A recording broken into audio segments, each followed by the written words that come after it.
le caoutchouc.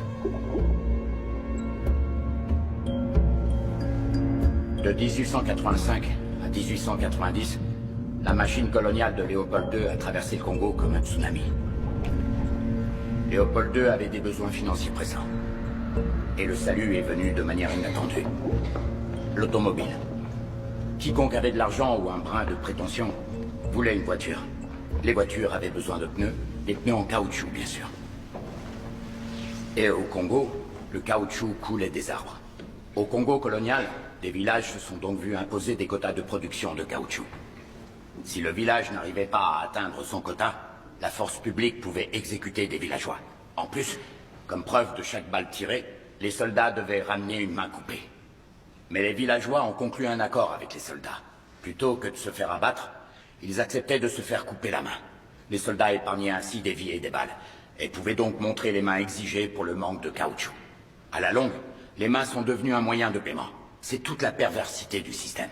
Ils ont monté Congolais contre Congolais, village contre village. Et jusqu'à ce jour, le Congo est toujours exploité. Avant, c'était au nom du roi, pour le caoutchouc et l'ivoire. Aujourd'hui, c'est pour le cobalt et le coltan. Voilà pour ce passage. Je vais pas vous lire tout mon livre, hein. Si vous voulez en savoir plus, vous n'avez qu'à vous en procurer un exemplaire. Y a-t-il des questions? Oui, mademoiselle. J'ai l'impression qu'il y a des choses qui sont en train de changer ces dernières années. Vous faites allusion à la lettre d'excuse du roi? Absolument rien ne bouge. Il y a des tonnes de rapports et d'études sur le nouvel esclavagisme. Les enfants qui s'atrophient dans les mines, les viols au Kivu comme seule arme de guerre, les atrocités du groupe armé rwandais. Et qu'advient-il de ces rapports? Rien. Entre-temps, le pouvoir corrompu laisse se vider le sous-sol congolais. Les oligarques amassent des fortunes pendant que la population crève.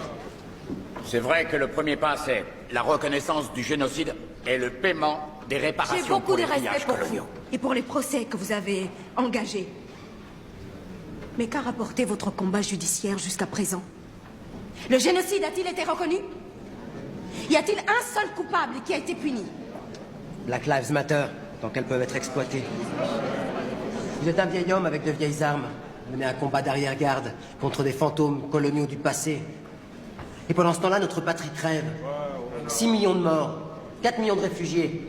Et la communauté internationale qui détourne les yeux parce qu'on a encore besoin de coltan, de cobalt, de cuivre et d'or. Vous avez des portables?